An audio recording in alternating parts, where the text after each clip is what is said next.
You're listening to Tuned In with Raph and Nick Webb. And here we get. All right. For the first time ever, welcome back to Tuned In, episode 2. I'm Raph. I'm Nick. And our special guest is... Nick as well. Two Nick Nicks. Piza. Actually, Nick Piza, it's a Nick sandwich right now. It is a Nick sandwich. Nick sandwich is a good bite. I don't I've mind heard a they're Nick the best sandwich. type of sandwich, actually. But I actually probably agree with you. Nick sandwiches are honestly. pretty good. Not to be a little fruity or anything, but can't a little bit zesty. can't disagree. Can't disagree. It's all right. Too sexy, man. Why not? The Nickers. Oh, Lord. Maybe we'll run with Nick sandwich. Nah, you know what? The Nickers. Let's run with it. I'm liking it. Yeah, I like it. Way too close. Way too close. Mr. Pizzanias, what have you been up to, bro? Man, seriously, nothing but work, music on the side, bit of sport. You got to stay fit. Yeah. You got to stay healthy. And that's about it, honestly. It's nothing too exciting, but we're working slowly. Good We're stuff. working. Are you working on anything new?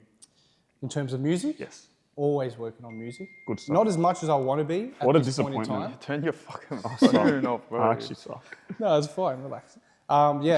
Not as much as I want to be. Yeah.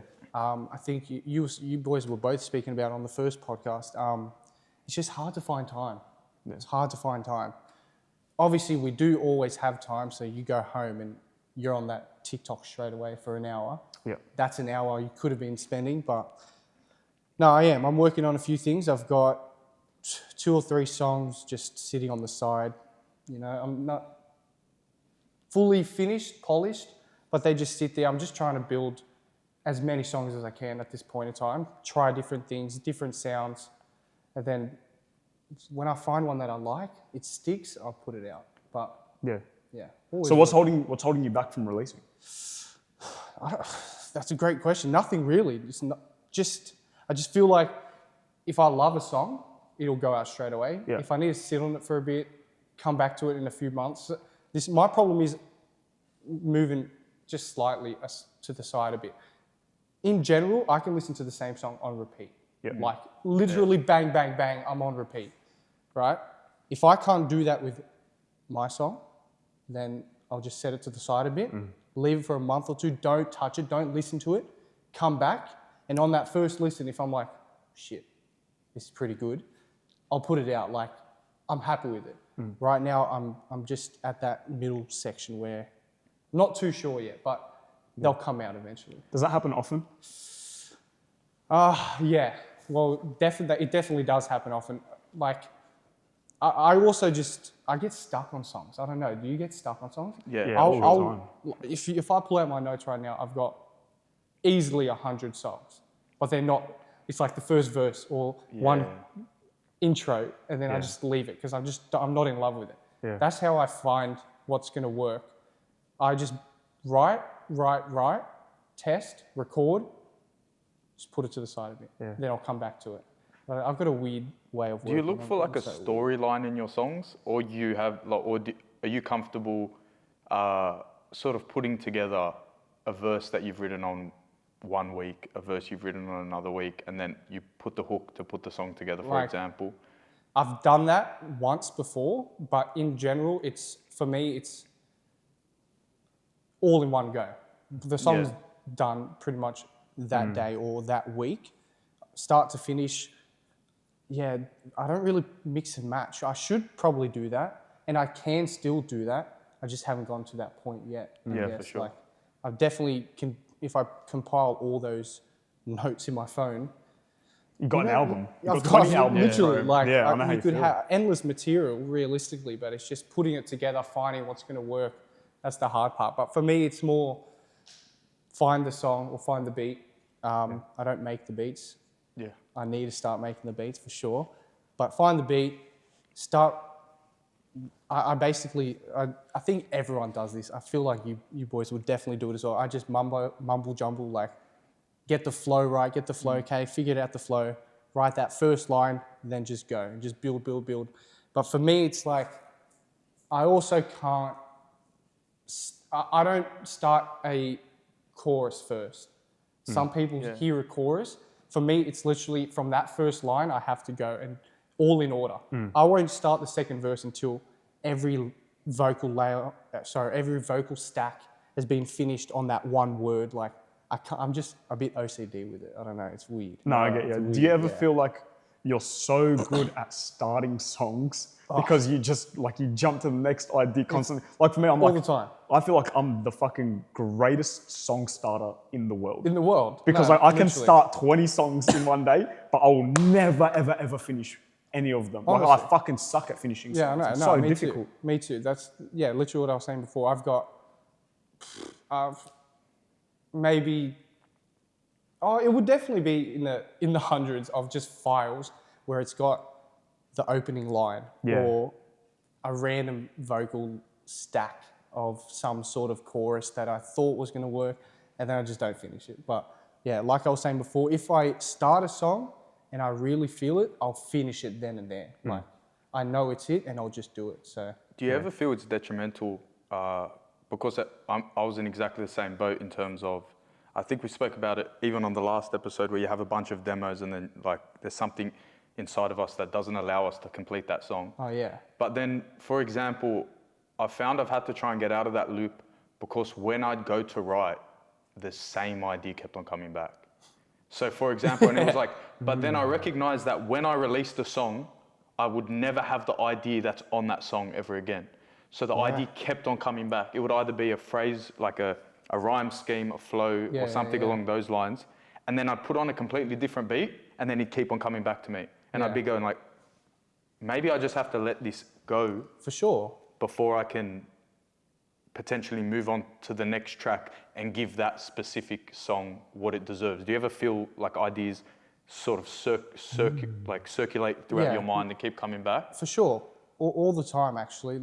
Exactly what you said. Like, I'll play a different beat and I'll start doing that like mumbling, humming, whatever, to find the flow. And I'll just, for some reason, it's the same one, or it's the same sort of tone that's coming out. It's just like, it's very similar. I can't get it out of my head. Then but recently, actually, I used to do exactly what you just said. But now, I almost try and force myself to rewrite entire verses, because I always used to write the verse, right, finish it, be happy with it, and put it out, or like just put it to the side, like I was saying before, and not really give it that second thought where, I need to stop being so, just first try is the best try, because it's not. Like, I need to really slow down, rewrite that one word that sounds a bit out of place. Why does it sound like that? Go back, instead of just being lazy, write it, record it, it's done. I really try and check myself now, go back and rewrite. I'll write the same verse twice now, then I'll pick one. I learned that from Juice WRLD. Shout out Juice WRLD, rest in peace, seriously. But that's what he does. Apparently, he used to go into the studio, he'd put a beat on, record the whole song, say run it back, record the whole song again, and go pick one. Fuck. Was that just lyrics? Was that just recording, or like same lyrics or different lyrics as well? Because he freestyled everything, the whole song. So twice. then he used to tell the audio engineer, I know exactly the video you're referencing. I think it was Benny, what's his name, Benny Blanco? Blanco? And he used to tell Benny, he goes, you pick the one that you think's best, and then just leave. Cracked. That's fucking crazy. But I know how you feel, because like as creatives, I think like we get so attached to the thing that we've written and the thing that we've done. Like, you don't want to throw anything away because it's valuable. Oh, for sure. And it's like, it's a piece of you almost. And it's like, okay, if I'm going to put this to waste, like if I'm not going to use this verse, then like it destroys you a little bit. It's like, why the fuck would I do that? But then on the other side, we do that every day when we start songs and we don't fucking stop finishing it. No, you're right. It's a bit broken. Right. I know, it is. It is broken. We got to... Another piece of advice that, I don't know who said it to me. Someone said it. It's really good though. And it's sort of on that line where we're just putting the songs to the side. Instead of leaving songs, right? Apparently the best way to improve as songwriters, right? So this obviously applies to all three of us. We just got to pump it out. Song after song after song. And the analogy was, you've got a tap, a water tap. You're not going to believe this one, right? You're not going to believe who said it. Dirty water comes out. If you leave it long enough, clean water's going to come out. So you write as many songs, they might be all shit, but you get it out of the system, the good stuff is going to come. Yeah. That's at this point in time, that's what I'm trying to do. Just pump songs out. But thank you for saying that. I'm pretty sure we said that on a podcast a week or two ago. Yeah. Yeah. But you released that clip. Oh, we did. I was gonna say the podcast didn't go up. Maybe the clip went up. I think but the clip the went entire we didn't put up the entire podcast because it was one of the first ones that we did. Yeah. So I think that's actually valuable for people to hear. I'm pretty sure that was Ed Sheeran. And not putting them out now as well. Right, we actually suck. Starting everything and never finishing. Yeah, honestly. No, I'm pretty sure that's. I've heard Ed Sheeran say that. You know what? It was definitely Ed Sheeran actually. Or Benny Blanco again. That guy is so crazy. Yeah, Benny Blanco. He's written like endless songs. Unbelievable. I feel like until he became a massive internet personality, he was so underrated. So like no one really knew about him. Honestly. And then he's a genius for just going online and memeing himself and like embracing his personality and just having a laugh about it. And now he's dating Selena Gomez. Look at that. He reminds me. He's like the music. Is he actually? Yeah, he is. Selena Gomez. Get that. Seriously. He's hey, like, what am I doing wrong? Bro, I suck. Holy. He's like the Pete Davidson of the music industry. Like actually, someone that's extremely talented, so funny, and then you're just like, look at this bloke dating supermodels. How? Like, what's going on? Yeah, that's like crazy. everyone just wants him, and it's just like because you're just talented and funny. Aura. Honestly, Aura. positive. He's got the aura. Enormous aura. Simple as that. And I think part of Benny is like he latches onto his childlike qualities and he doesn't let him go. Sometimes it can be hard to differentiate our work lives or like something of that essence, and then you have to put yourself in a position where you've gone from something that was very methodical and like throughout the day you have a routine, and then you've gone to the gym, and then you've sort of done the mature things in life. You've ticked off the boxes that like quote unquote adult life needs to be ticked off. And then you're like, okay, now I have this block of time to be creative, and then creativity in and of itself is like sort of like free form and it's free flowing. And then you've got to now break the routine cycle to try and get into this mindset where you can get these ideas in. And I think that like it sort of loops back to the idea of that's why we're not willing to let go of things as well. It's maybe because we're so stuck in this box throughout the day that we can't place our mindset in a position where we're thinking outside the box when it comes to our music. So if it doesn't fit exactly what we imagine, sometimes we push it to the side. And unless we come back to it another day, it's never really gonna like see the light of day, unfortunately. But yeah, it's hard. And I think Benny encapsulates that. And I think The Creative Act by Rick Rubin, like mentioned that a lot. Such a good book. Have you read it? Nah, what's that one? The Creative Act by Rick Rubin. All right, remind me after really this. good. If there's any artist that's listening to this right now and has not read The Creative Act by Rick Rubin, have to. It is like one of the most essential books for any artist trying to pursue any sort of creative endeavor. Like, yes, he's an executive producer. Yeah. But it honestly applies to every creative outlet. I have to read it then. And I don't really read. I'm going to have to read it now. Bro, honestly, even if you just listen to the audiobook. Oh, if there's an audiobook, say less. And I'm pretty sure he reads it. Yeah, he I'm pretty narrates sure it's the audiobook. Rick Rubin does he? narrating I love his when own they do book. that. That's so good. Like he applies everything to like photography, movie making, book writing, even like painting, dancing, like anything. And a lot of it is things, the way he puts it is, it's not a book about sitting down and being able to undertake a creative process. It's a book that teaches you how to live in a creative way. Oh, wow. So when you wake up in the morning, that's when creativity starts. Bro, I wake up in the morning and I don't fully wake up until what I feel is like 3 o'clock in the afternoon. Seriously. I'll wake up, roll out of bed. My boss, there's no way my boss is watching this, but seriously, I roll out of bed and I am not awake until I'm at my desk. For the first hour of the day, You're fucked. I'm so out of it, man. I've got to fix that though. My sleep schedule is so messed up. What time are you getting to sleep? You know what? Actually, I'm not going to talk that bad on myself. Recently, I fixed it. before 12 every night, which is crazy. Oh, that's before I had fixed this, like I'd say from year 10 at school onwards, there was not a single day I was sleeping before 12. So bad. Yeah. And when I had the part-time jobs at the airport or the sailing club as a bartender, both night shifts, early morning shifts, my schedule was so out of whack, man. What does your routine look like now? Like, can you give us a day in the life? All right, well, it depends on the day, but let's say, I'll give you a week breakdown. Yeah. Wake up, no breakfast. Should be eating breakfast. No, I'm the same, breakfast. Don't worry. Straight to work, work 9 to 5, the standard. Come home. Monday nights, I've got basketball now. I'm playing basketball. Yeah, sure. Just scored 7 points last night. Thanks, I mate. popped off. 7 points. Yeah, popped.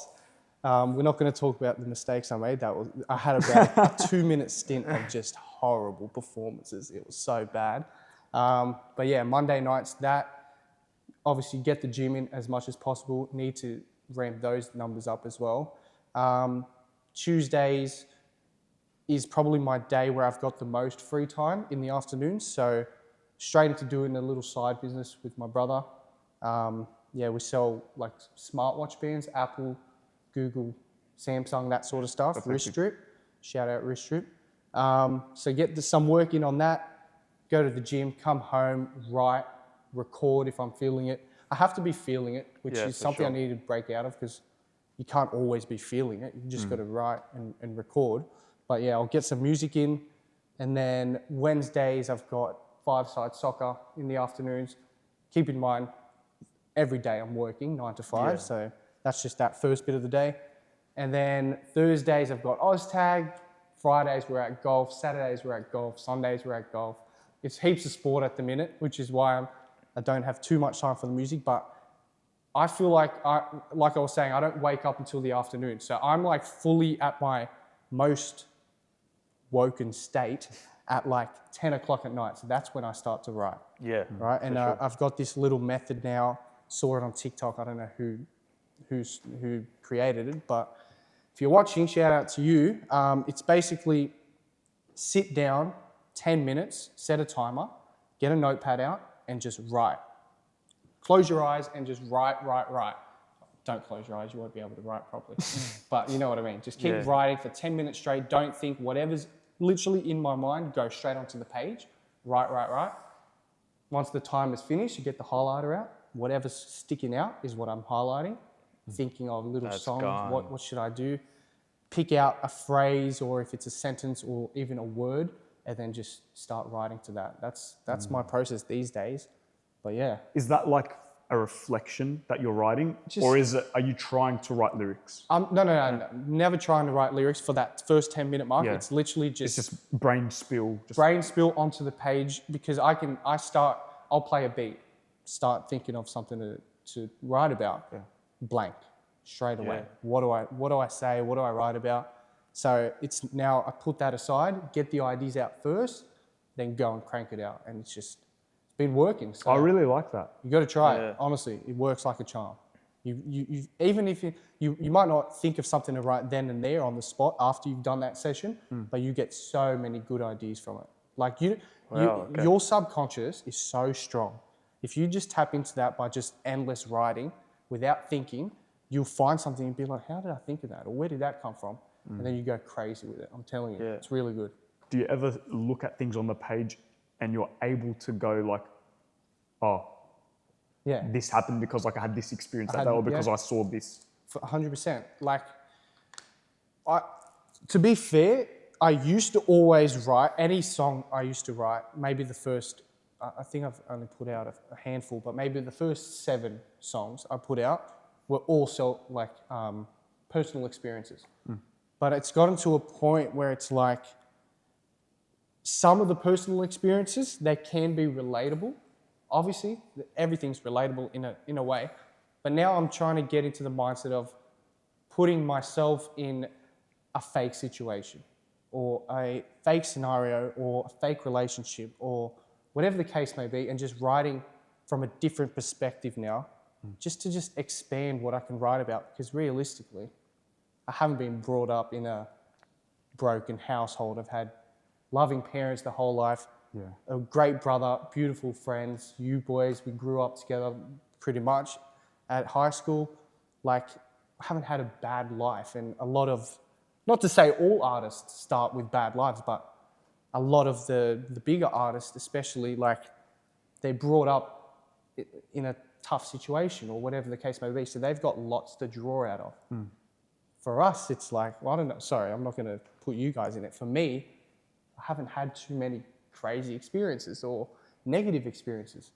So the only thing I can really tap into personally are relationships or situationships, just that sort of, friendships, I guess, but nothing crazy's happened. So that's why I'm really just trying to take a step back, put myself in a few fake situations, make some stuff up in my head and just go from there. But I like that you brought this up, because I think there will be other artists and maybe young kids even that are interested in writing, and they just go like, what do I actually write about? Like, you listen to all these songs that really push it to the extreme. Oh, crazy. And I heard something from Eminem ages ago when I was extremely into him in high school. You probably remember.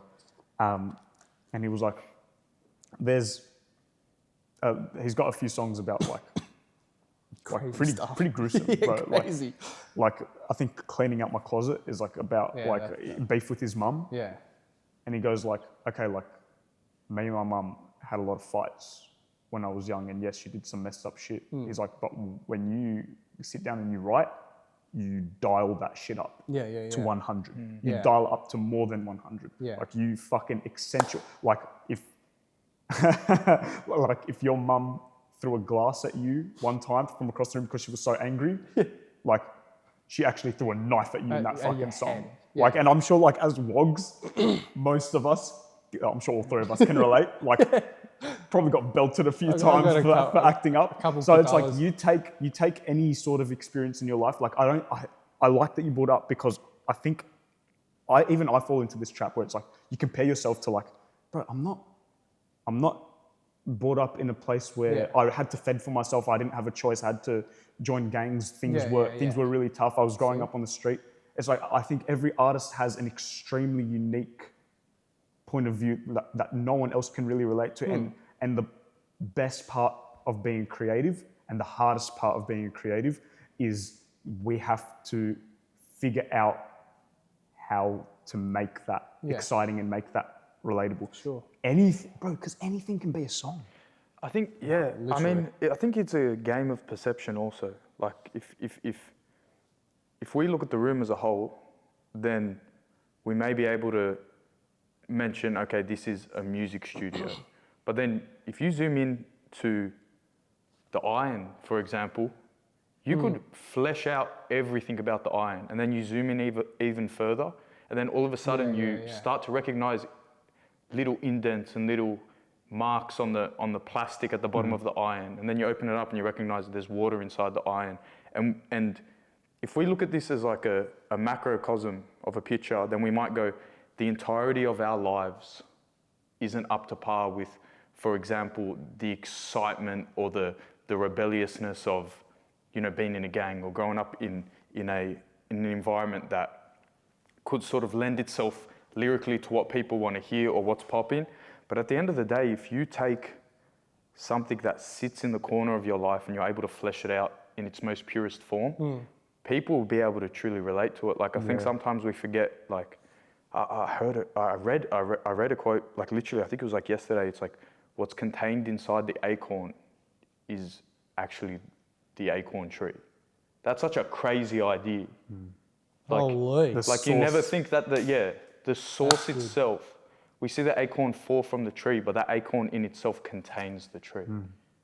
Like, if you're able to really flesh out something and understand every intricate detail and connect with it, regardless of what the subject matter is, you'll be able to create a beautiful story out of it. So it's such an interesting idea. I think we're going to upset a few people by talking about one person, which is Mr. Kanye West.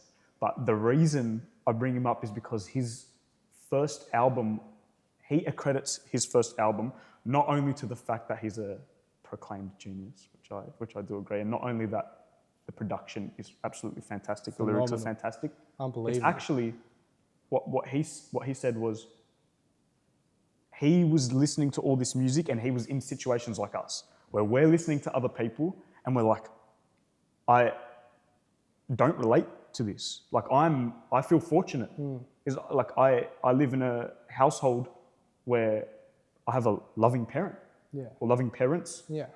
And he goes, there's no one talking about just everyday struggle. There's no one talking about working a 9 to 5. Yeah. If you listen to that album, he's like, I want to punch my manager in the face. Like, I had a rough day today at work. Yeah, literally. You know, he's like, I'm wearing polos and stuff to work. Like, I like to dress nice. He's like, I'm not dead broke. I don't, you know, I'm not wearing no shoes outside and, you know, running around robbing places. He's like, I work a normal job.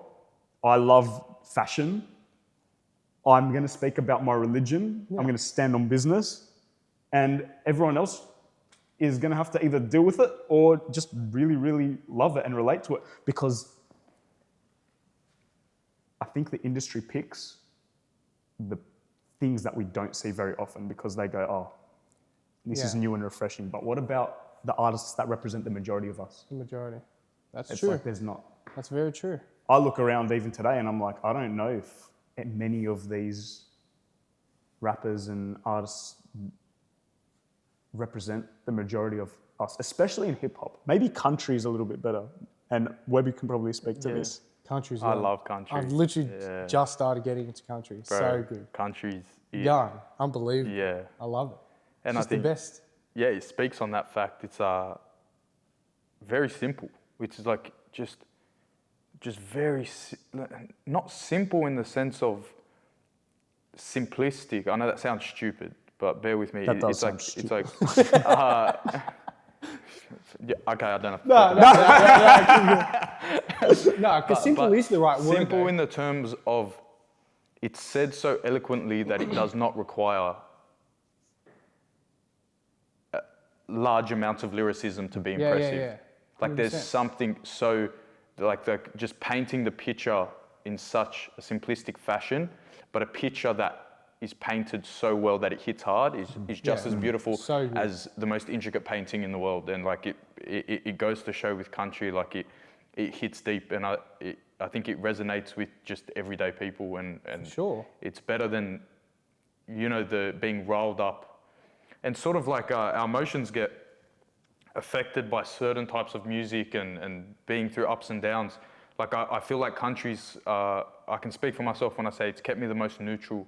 Like I don't feel either G'd up or hyped or like I don't also feel sad or depressed. Like it's quite neutral, and I don't want anything that I'm consuming so regularly to really have such an impact on the way I feel. So that's why I like it so much. Like I really do. Do you really feel like if you were to listen to, like, did you ever listen to X? Yeah. His 17 album, right? Yeah. Very depressing album. Did you feel depressed listening to that? Because like, I might just be weird, but I can listen to, I love depressing music. Slow, like I love it. And I'm the happiest person ever. Like, I'll listen to it. There's no way I'm feeling sad. I'm listening to just the emotion in it. Obviously the content is sad, but it's just like, it's beautiful. Yeah. It's weird. I don't know. I get you. But some songs do like G me up as well. Yeah. So I do get what you mean. I get what you mean. I do get what you mean. Yeah, I think the more I became more conscious of it, I stopped getting sad. You're actually right. Yeah. Like the more I was like consciously aware, I was like, oh, this now has an impact. It's like you then sort of are able to alleviate the impact it has, because it's like, I'm going to listen to this song for what it is rather than how it makes me feel. Yeah. But then the G'd up ones, I still, like, I can't. Like, I have a specific songs I play in the gym just for the fact that it's like they work 100% of the time. Yeah. And you know it works. Yeah. And I don't sometimes want to be G'd up. That's like realistically, I think being neutral is like my best space. Yeah. And that's why the majority of what I listen to is country. Oh, so right now the majority is country for you? Right now, actually, I'm lying. The majority is Rod Wave. And when I say majority, like the only thing is Rod Wave. The new album is literally. ridiculous. I don't think I've listened. I haven't even touched it yet. I've listened to like 4 other songs in the last 2 weeks. Really? It's so bad. No, I mean it's bad that I haven't listened to anything else. I literally have just listened to Rod Wave for 2 weeks. Just the whole album on Yeah, repeat? I've listened to a Morgan Wallen song. I've Which listened to a Love Again? Loving Someone. That's so good. Just what? Love Somebody. It's Love Somebody. I've listened to Chelsea Cutler and Jeremy Zucker, A-Frame. And I've listened to Rod Wave. That's fair. So That wasn't 4 other artists. Yeah, I think there's one more, but it's slipping my mind. But yeah, Devotion, Rufus. Oh, The one, yeah. Yeah, Rufus. That's good. Yeah, I go through those stages as well. No matter what, I've always got stuff on repeat. Like, I can literally listen to this. I think on the way here, I listened to the same song the entire trip. Now that I think of it, Novocaine by Frank Ocean. Oh, bro, what a track. Forget about it. Yeah, great. I'm like heavily addicted to Frank Ocean right now. I get in these, every month there's a different one. So I'll go Frank Ocean, then I'll go Justin Bieber, then I'll go Post Malone. Post Malone's country album. Did you like it? You didn't listen to it? I did enjoy it, except it didn't have as many prolonged saves. So I'm weird. I'm not a playlist person. I'm a person, and once I'm over the song, I unlike it. Really? Yeah, which is actually a bad habit because sometimes I feel as if songs that do end up finding their way back to me, it's like imagine how many songs that are unsaved that like I would feel like listening to now. And they could have inspired something. And they could have inspired something, but like it is what it is. That's maybe you need to reconsider your entire just life. do one massive. Why don't you just do a massive playlist? I didn't hear what you Yeah, no, you don't want to hear it. He's a piece of shit. He's a piece of shit.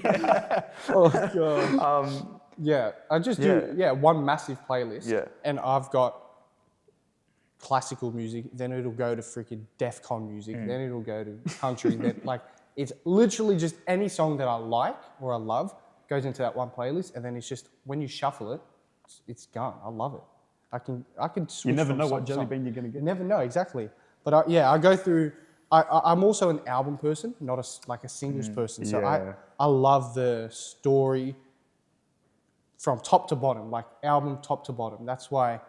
What's a good example? Like for Incredible True Story by Logic, I love that one. Good Kid, Mad City, obviously, like top to bottom. If you listen to that, it's like unbelievable. But what was it last month? To Pimp a Butterfly. To Pimp. Yeah. Why are you laughing for? I just wanted to mention Kendrick in front of Nick and say his reaction. I don't like. They think there's some sort of like Drake on the beat. Drake one. I didn't expect this podcast. Oh wait, are we going into that? Juicy as fuck. I'm actually not emotional attachment to the whole situation. I'm not going to actually it doesn't really like affect me in such a sense. But if both of you are going to pick Drake, then I'm not going to argue. No. I'm not going to argue. Look. I'm 100%. No, argue. Stop being a fucking little bitch. I'm on the fence. I'm on the fence, 100%. But I'll always fall back to Drake. Drake's just the go. Simple as that. It is as simple as that. I'm sorry if that offends you in any way. No, it doesn't actually offend me because to be fair, I think Drake did way better than people give him credit for. Oh yeah. I actually do. But like in rap beef, I think the beef, like it's a clear winner depending on the audience reception. Because like that's the whole point of it, right? Oh, for sure. It's like it was honestly a very like 50-50 split. I was seeing Drake won, Kendrick won. Like there was No, Kendrick fucked him in the music video. Yeah. The last music forgot video, about that ending. The ending with the music video. Yeah, like I thought it was 50-50. People didn't give Drake enough credit for the bait, but then the moment Kendrick dropped the music video, but then you recognize that like, bro, they go back to all the same, you know, Masonic Center. They shake the same hands. I don't give a fuck, bro. I don't care. They go shake their hands and they go good beef. The crowd loved it. Yeah. Kendrick sold a couple records and Drake's still dropping number ones. So then everyone goes, oh, we're sitting here putting energy into their names, and then they're winning in all of this. You know, it is true. Do they go now and make any songs together in the future? No, they can't. But I mean, they could. They could, right? Like you see a lot of. This is not music industry. It did go far by It did go very far. It went far. Like I remember Nick and I were sitting in the car listening to, I actually can't remember the name of it, but the one where Kendrick basically writes a letter and like just digs into every Meet the family member. Grahams? Yeah, that one. And we were just like, That was like a haunting song. yeah, it was actually that like was a bit like, disgusting to hear. Yeah, that what was it, a piano in the back? No, what was it? It was just something that was just, bro, it wigged me out. It like, felt eerie. yeah, eerie. That's the word. That's But what I'm looking for. My argument in some instances, like I remember in that moment, I just said, bro, I'm cranking Family Matters at any time. And So how dumb. I position myself is I will relate to someone who does not give a shit about music. So like I go to, for example, my older brother. He doesn't care. Yeah.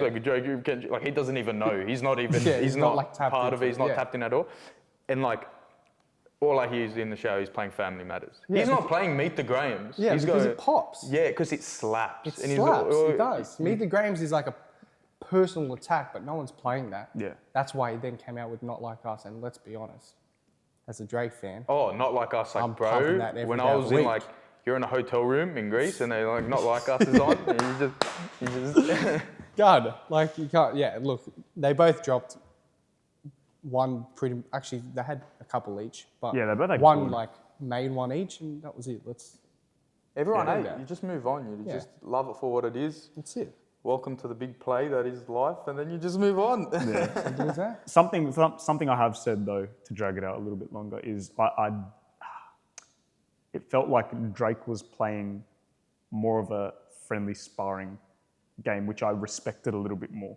Like he was playing more to the, not rules of hip hop. I don't think like, who the fuck is the decider of the rules? Yeah, there right? isn't that, But like he yeah. was playing more so to the, I'm the better rapper, but it felt like Kendrick really just wanted to like ruin this man's life, Yeah, like yeah, outside yeah. of hip hop.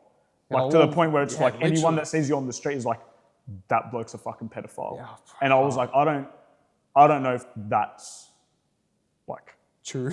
too far. No, Oh, just too far. Yeah, yeah, Like, too I don't far. know if like that's really even got anything to do with hip hop at that Yeah, point. not Like you got to necessarily, call but, like- you got to call it out and like, okay, you that's the part of the beef and Yeah, that's the a part jab's a jab. of dissing. You know, like you call what you see. yeah. But it's just the way he fucking ripped in was just like, He went. bro, he like went that berserk. was more than hip hop, like Yeah, that was by crazy. a long shot. That's probably the craziest rap battle we've seen. Look, Drake's been in a few He's been in fucking a few, yeah. big beefs. Like loves I a remember boxing Pusha T back from high school. Yeah. Pusha T and Drake. Push had, that was another one where I was like, you went for the man's family. Family, yeah. Like you like. Wait, is that the one where he Out told of Adonis? Yeah. Yeah, and I was just Like, like, that's crazy. This is ridiculous. Like I think people just love to see the person at the top fall. Oh, yeah. And it's funny because the energy circulated. That was part of my argument. I remember having this conversation with you. I go, when Pusha T happened, I go, Drake's done. Yeah. It's never All right, that. 3 number ones later, give Kendrick. And then what do you Slap it think's going to on. happen with Drake's next album? Kendrick killed him. He's going to kill him. It's Straight back to the top. Bro, no advertisement. He'll post on his Instagram story. He's got a number 1 Billboard charting album. It's done. The game, like it's done in that sense. Like I think, and part of that is a scary thought. Honestly, I reflect it also upon us, bro. There's not much wiggle room now. In terms of The what? top has cemented where the top is, and it's been a decade in Yeah. the running. The Taylor Swifts, the Drakes. Oh, yeah. The Arianas are still there. You might get a pop artist. You might get, for example, I saw that Sour as an album. Olivia Rodrigo like killed it statistically. Yeah. Topped most albums. Part of it is a reason I have like an inherent appreciation for Rod Wave is because he was young and new, and now he's trying to go 6 for 6 on Billboard, which is crazy because he like. But, He's a goat. But in all honesty, it's like, then all the social media artists are scraping for the bottom of the barrel Billboard. Yeah, but you got to start somewhere, though. Like, when's the next go? But when's the next decade-long run? Well, Yeah. Lil Nas had the longest running number 1 in, what was it, history? Yeah, in history. Where's he at? Where is Lil Nas? He's got to fake being fucking gay. And he's got to run around. No, it's true, bro. He's got to twerk on the devil. Is he not? We both believe this. I was actually going to bring it up. He is 100% zesty. There's no chance he's gay. What are you talking about? Bro, I'm sorry. There's no chance. No. I believe there's in no the chance. fact, no, I believe in the fact they do gay things, but I don't believe in the fact they're gay. No, I don't. I gay. think before he got his number one and before he signed, if you asked him, "Are you gay?" he would have said no. That's what I believe. Yeah. Bro, there's pictures and stories of him of high school, like he was the straightest bloke and he's like with girls, he had a girlfriend, everything. It's what happens, man.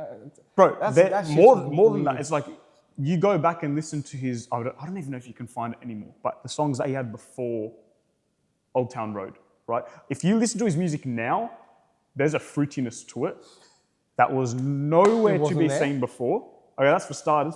2, he gets to number 1 and then he signs.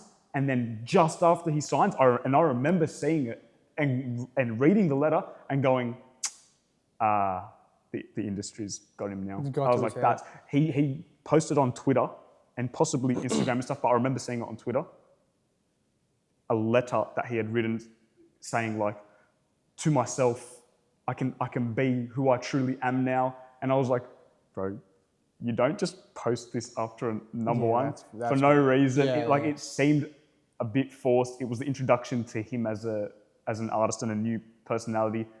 And yeah, I don't buy any of it. Fair enough. I really don't. Fair enough. I thought he was 100% zesty. I guess not. Well, I mean, at face value, and obviously that's the goal, right? You put out an artist and a personality, and you don't want people to think about the actor behind it. It's like when you watch Iron Man, and you don't say Robert Downey Jr. Like even to the point where you say Robert Downey Jr. in the street sometimes, and you're like, that's Tony Stark. It's like that's the idea of the music industry. Everyone's playing a part. Everyone's playing a character. Like look at Speed, for example. Speed's killing it, man. I love him. He's funny as. Speed's the best. But anyone that looks at him at face value would be like, oh, this bloke's a spastic 100% of the time. But you see him out on the street, that's not even him. Yeah, it's a character, of course. Exactly. But streaming's like that. That's a whole different world, and it's the same thing with artists. It's the same thing with music artists. They have to have but you're basically just saying now that every artist is not authentic whatsoever. I'm not saying that. I'm saying that in Hollywood, or not in Hollywood, sorry, in the music industry, business, right? Because they have a business of selling music. Yeah. There are certain things that they're going to do which might not play into the authenticity of an artist. But the artist can't obviously let that be known, because if an artist comes off as inauthentic, then who's going to relate to them and who's going to buy the albums, who's going to listen to their music? That's right. That's a fair point. People might get pissed off by this. I don't know if you saw what Candace Owens posted like a couple of weeks ago, and it was a video of Tupac, and he's like, doing what? Hi, I'm Tupac Shakur. I'm 17 years old, and this is the Drama Academy of, bro, like straight out, like it's the audition video. And then it's like, he's 17. You're like, but this doesn't work with the backstory. And Candace Owens posted the audition tape. It was the video. Wait, audition tape for what? It was like one of the plays in his drama school, and it was like an entirely different persona. Really? And it was just like normal. It was before the fame, it was before everything. And then, And then he went to a Diddy party. Simple as that, bro. Seriously, if you got an invite to a Diddy party, are you going? No chance. No, we're not doing that. We're not doing that. No, that's funny. No, but we definitely went down the conspiracy side for a second. But I want to like draw it back. Well, let's. We actually did, eh? That's crazy. That always happens. I'm curious to know how long we've been running, because there's a little segment that we want to do. How long do you think it's been? 30 minutes? 37 minutes.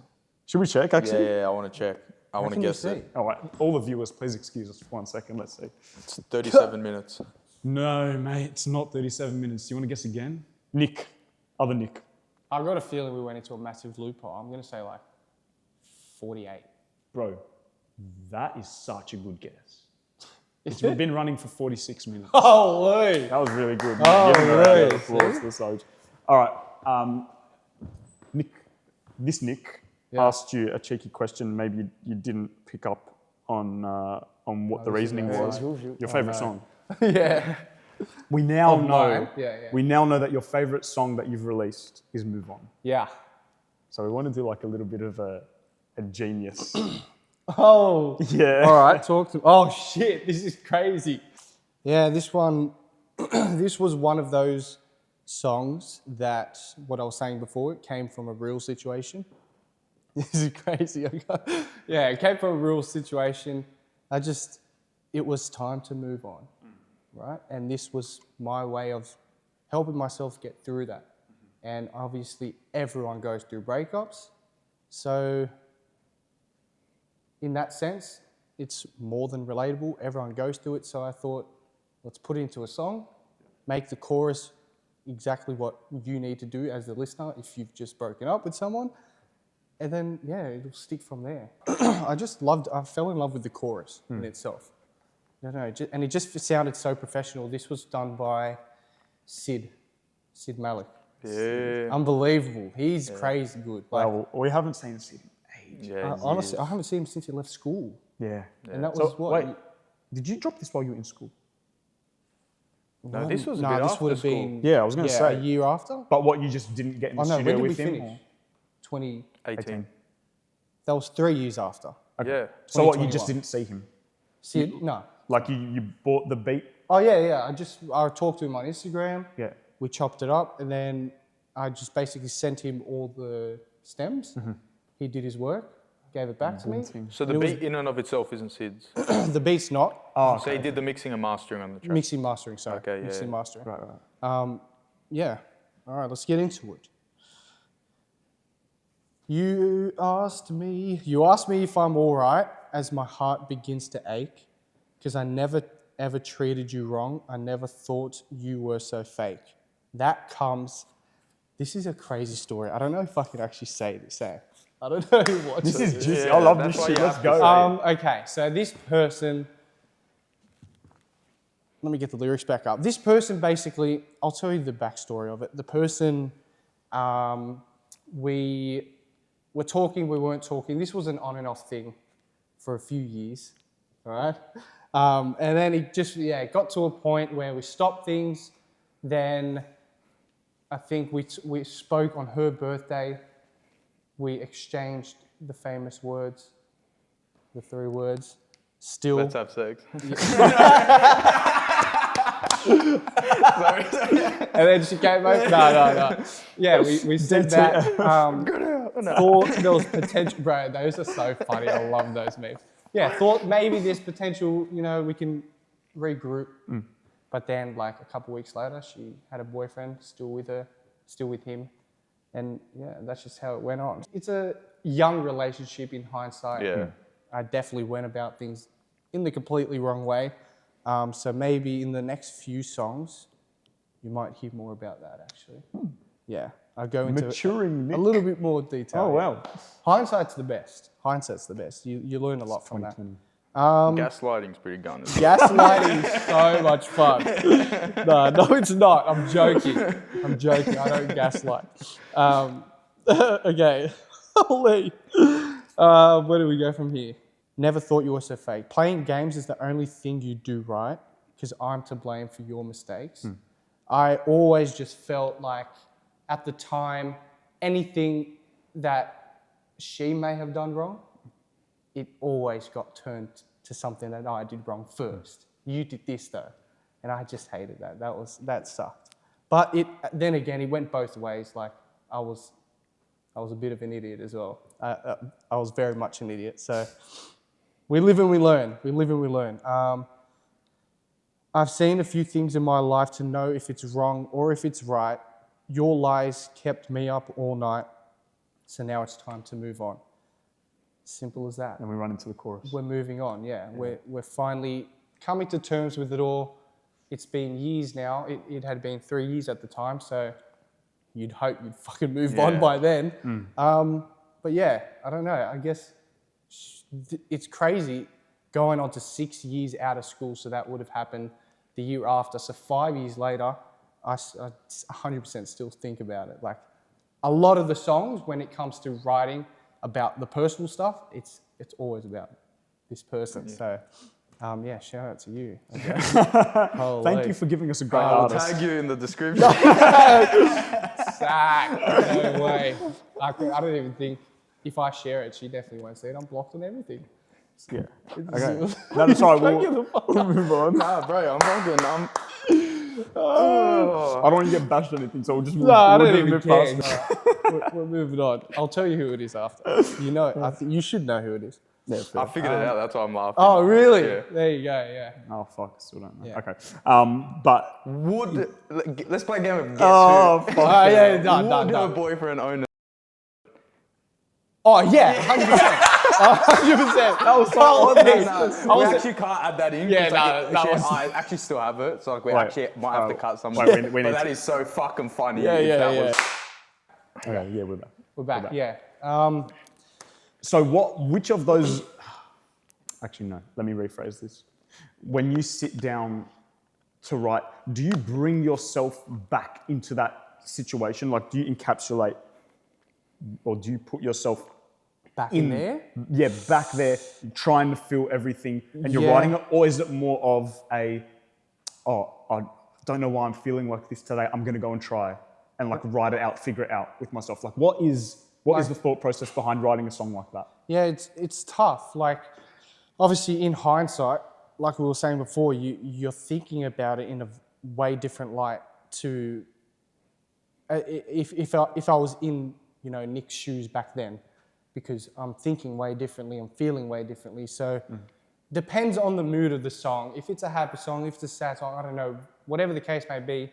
Some cases may be me writing about it from now, how I'm thinking about the way I went about things, or, whatever the case may be. Yeah. Or I'm putting myself back in young Nick's shoes.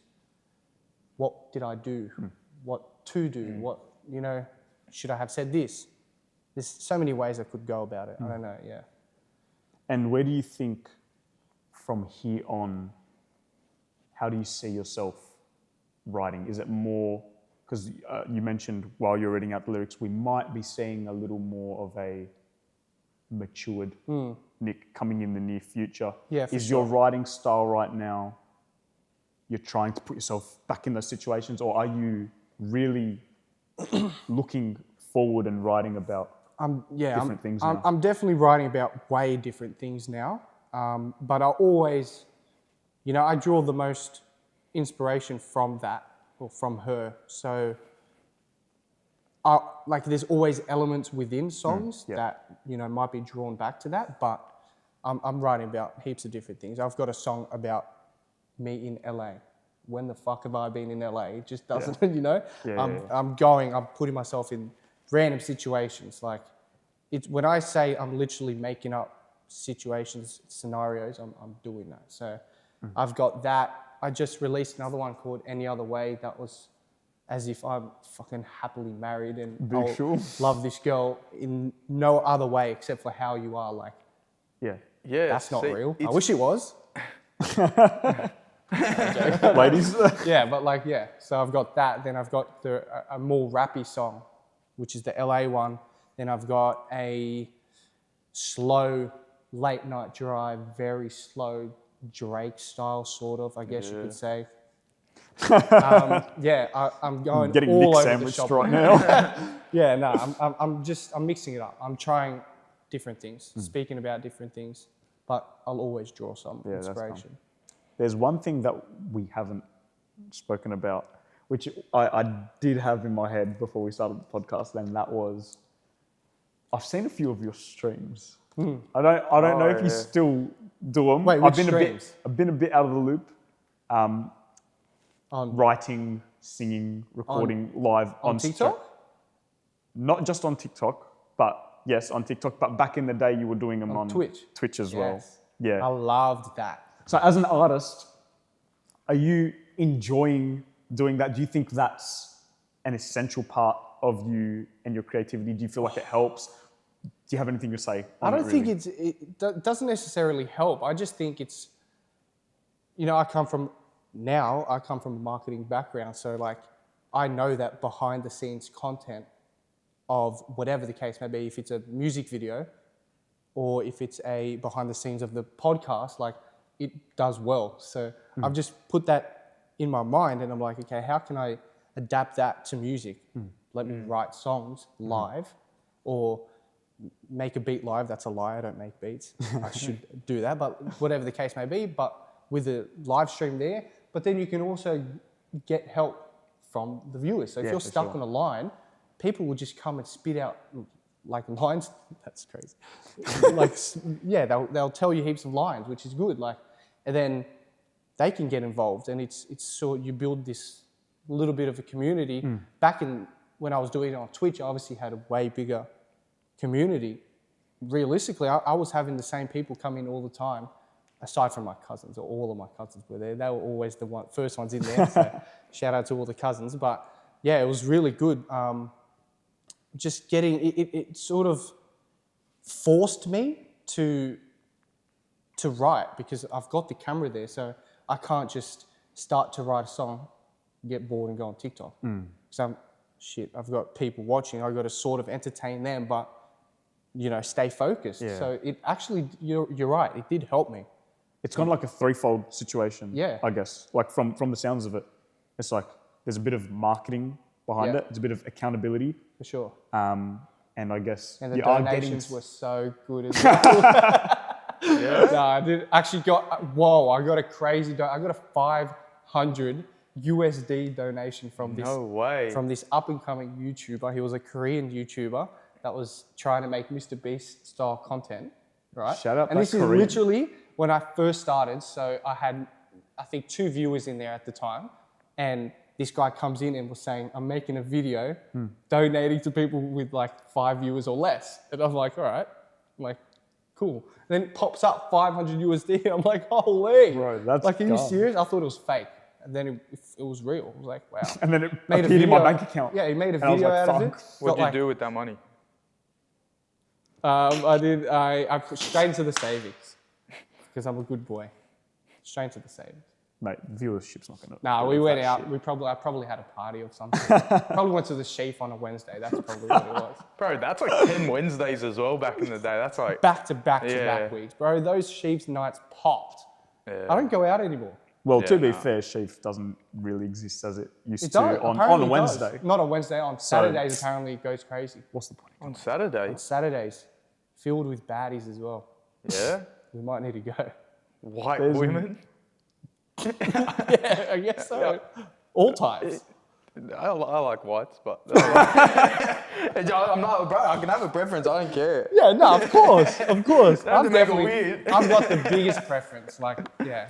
I just didn't expect you to be a man of snow bunnies. White taste. Yeah, I love snow bunnies. Snow bunnies are good. I've been seeing heaps of those pop up on TikTok actually. Like, who's the do you watch basketball? No. Not really? Raph? No, not really. I mean, sometimes. I don't really either. I'm only slowly tapping into it now. Legoat and his son, that was cool. Yeah, like that's about the extent of political. I feel like he wouldn't. Oh, he probably he might have made the league eventually, but I feel like without his dad, he was. Yeah, I've heard this a lot, unfortunately. Yeah. He's good. He's part of FaZe Clan. That's cool. FaZe boys are killing it. Yeah. That's a massive tangent. That's pretty cool. Sorry. I go off on really, really big tangents sometimes. No, this is good. That's the whole idea. I'm not as familiar with sport. Oh, F1. I love F1. Really? Yeah. I can't get into F1. F1. The first race I watched was, what was it, maybe 2 years ago, the final, what do you call it? Yeah, between Max and Lewis. Grand Prix, or whatever. Yeah, that one, where he like cut him off. Oh no, there was a white flag or something. Yeah, there was a bit of a. It was a yellow, or they didn't have to go off the track. Or I think it was a yellow flag. It wasn't a red. I don't think they stopped the race from memory, and then they changed the positions. And for the first time in the history of the FIA, it was like in a certain sequence that cool. wasn't usual. And yeah, that was cool. Yeah, there was big dramas. I was at the cast watching it, and there was like some Max fans, some Lewis fans. You love been a heated night. You love tennis now, don't you, as well? Because Nick Kyrgios I saw that. I fucking hate tennis. Oh, No, I actually. No, I enjoy tennis, but yeah, hey, that was so cool. I appreciate it. That was really Thank cool. you. Yeah, it was a cool opportunity. That was mad. The song popped as well. Yeah, is that out? No, that was just for you can't put it out? No, I think I could. I don't know. It was literally just for the video? Yeah. That's mad. Because it's only like 30 seconds, so I don't know if I'd like. Have you finished it? Have you made it into a song? I made the song specifically for the ad. So it was almost like that was the final song. Wow, so you saw the picture, like you saw the ad, and then you had to go and write to it? They just said tennis, beer, this. So it was like a brief. Yeah, so like if you read the lyrics, it's like, I had to use the words Kiggs. Kiggs, what? Because it's like his nickname. Oh, wow. Okay. And then King. Yeah. And then Nick. Somehow implement the word Strider. Strider. So at the start when that's the name of the is it? Of the beer. Yeah. So then I interpolated. I know the word you're about to say. Do you know what I'm talking about? I always mess up that word. I do, but I don't want to say it because I'm scared that I'm going to get it wrong no, as you well. always get it right. Interpolated. It is, so I said it was interpolated. Interpolated. I'm pretty sure. So I interpolated it. I feel like I don't think there's a U though. Continue. So you something. It was the Kendrick, funnily enough. We all got a drink, we all get along. And then I said, we'll all be sipping Strider by the end, because it fit, like the syllables fit the rhyme scheme perfectly. Yeah. And then, and I had to make it hip hop, and it had to have like trumpets and triumphant beats. So everything was so specific. That's so cool. And then, so when you read the lyrics, and you had to have the word win, like winning. You had to embrace. So it was like, by the end of the song. And then it's like, no brothers can rap like this, got a whole damn city on his back like Nick. Yeah. No brothers go mad like this, got a bad.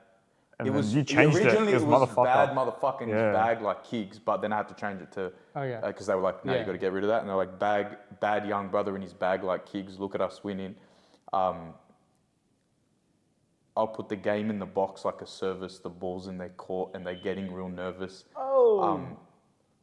We're sending out shots inside all of these verses. I'm lit like a match and the grass getting greener.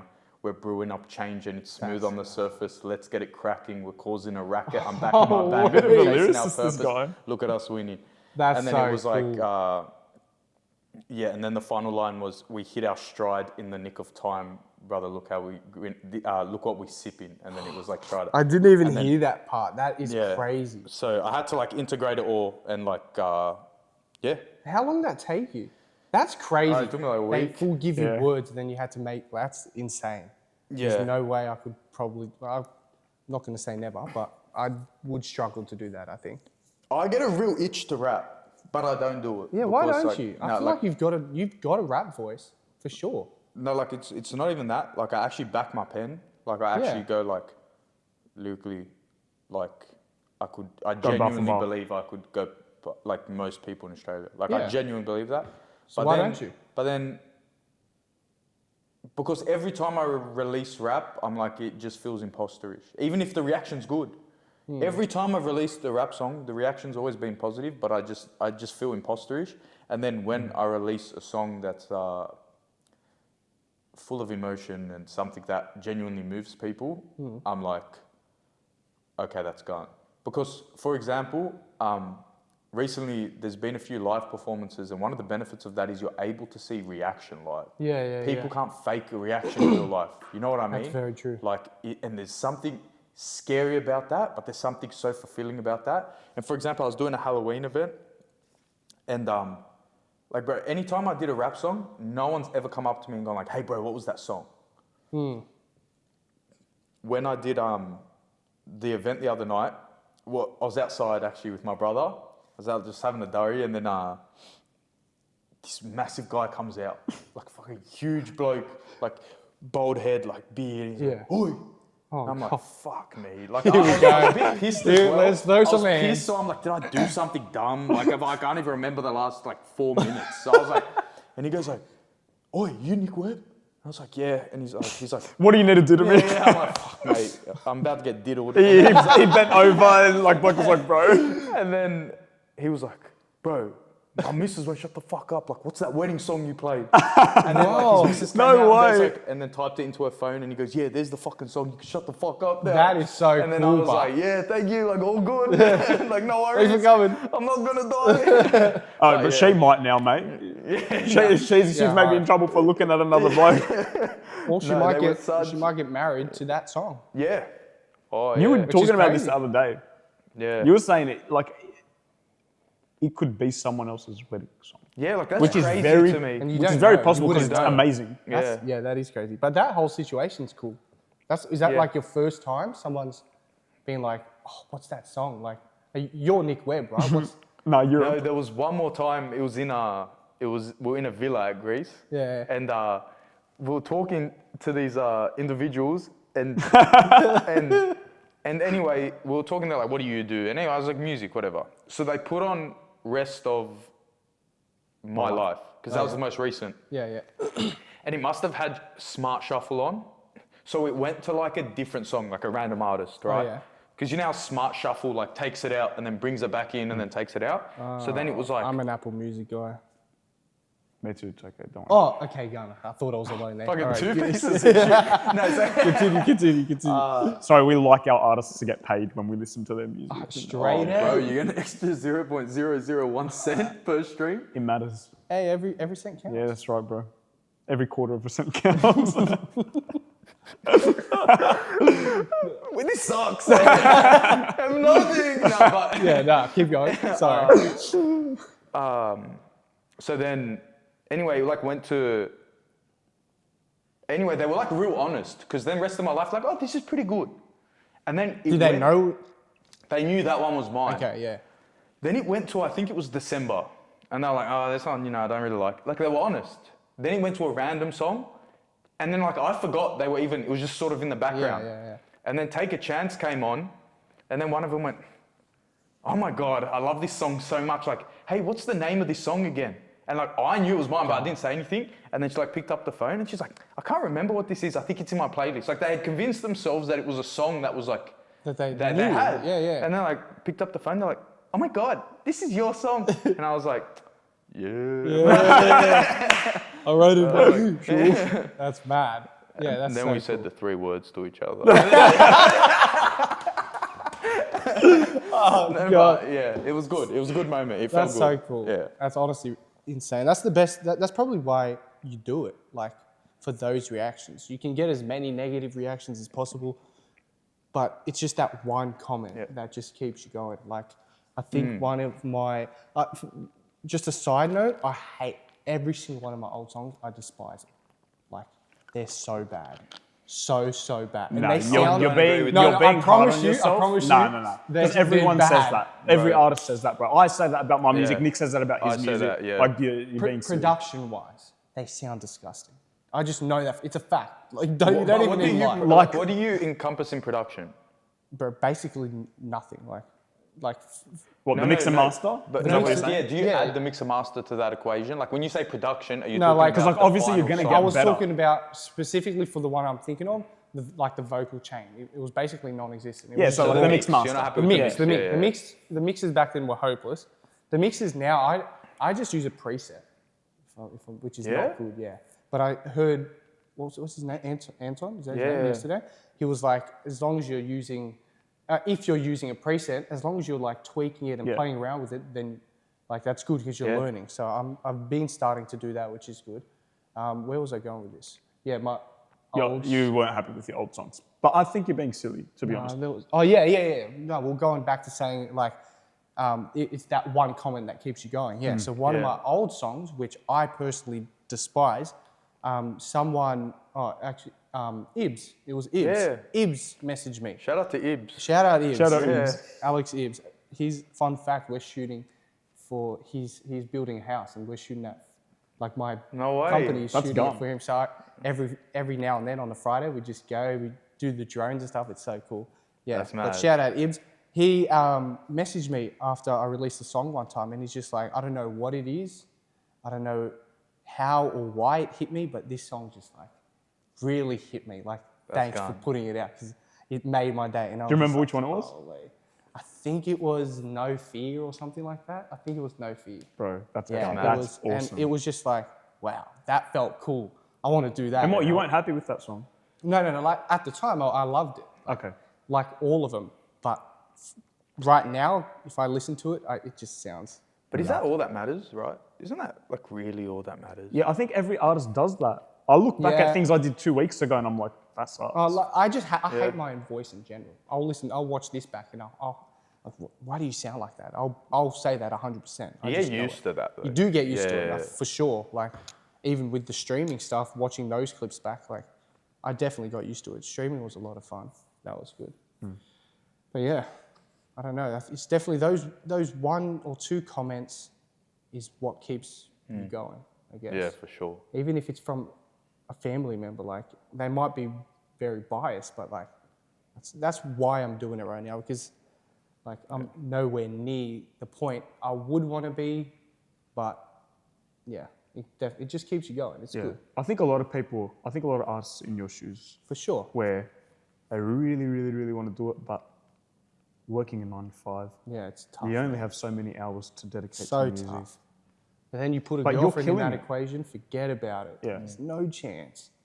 No chance. I don't know how you do it. Respect. Yeah. Oh, I'm very, very lucky. Like, I think people go like, this kid. But like, I'm very, very, very lucky to have a schedule that is quite flexible, including this workplace. Yeah. And the boys that let us use this studio, shout out Visual Lab and Shout out Visual Lab. and the Lab Studio, because the boys let us use this whenever we want. You know, like it's pretty late in the evening right now. They trust us. Here's key. Yeah, that's so good. You go use it, set up, do whatever you want. Shout out. If anyone needs a studio space here in Sydney, or Come get this. bro, Snag this it is- up. This is the spot. They're actually the best. Like, seriously, and I take the piss a lot, and like, but I can definitely speak for Raph and I when I say like this. Especially as someone whose background is in photography and videography, the equipment is top notch. Oh yeah. The service is next level.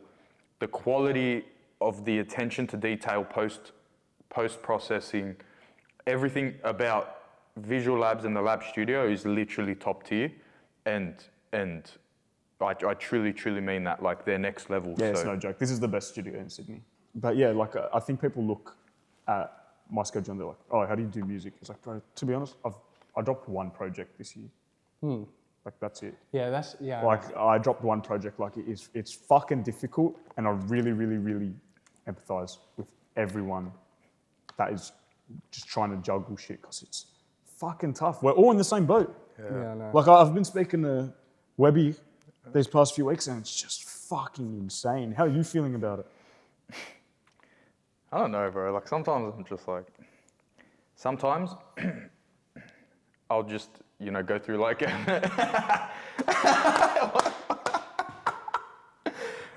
sometimes I'll just go through like an episode where, I just want to like break things, and I'm just like, I don't want to talk to people, just leave me alone. Like, this is actually frustrating.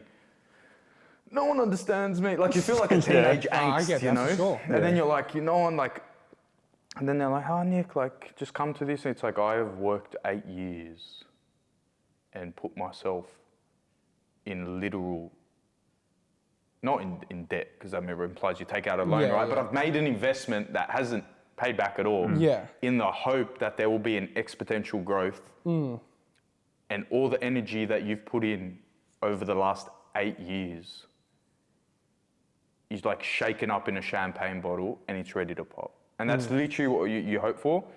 And then you understand that in order to like create form out of thought, like thought forms created, like manifested into the world, you got to be in a sense of like you got to be neutral about everything, and you can't have, people say you got to be positive all the time, but that's dangerous. Then can't be negative either. Yeah. And then it's like, you just try and like stay in line. And I try not to get G'd. That's also like the other thing, like I try not to be like, fucking that Nick Curiosity, like that. No, that because like that peak's got to have an opposing fall. Of course. So the trough has to equate to the peak. So therefore, I try and be as neutral as possible.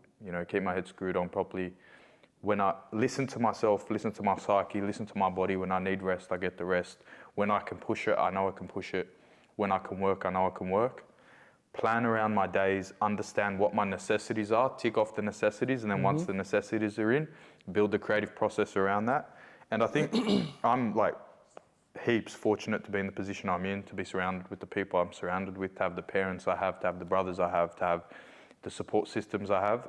But at the end of the day, sometimes it's just you in your mind, and you gotta like, you're fighting your own battles. Like it's really is you versus you. I'm gonna distract myself with a movie today and all that. It's like, no, it's like you just go, like you literally go throughout your day.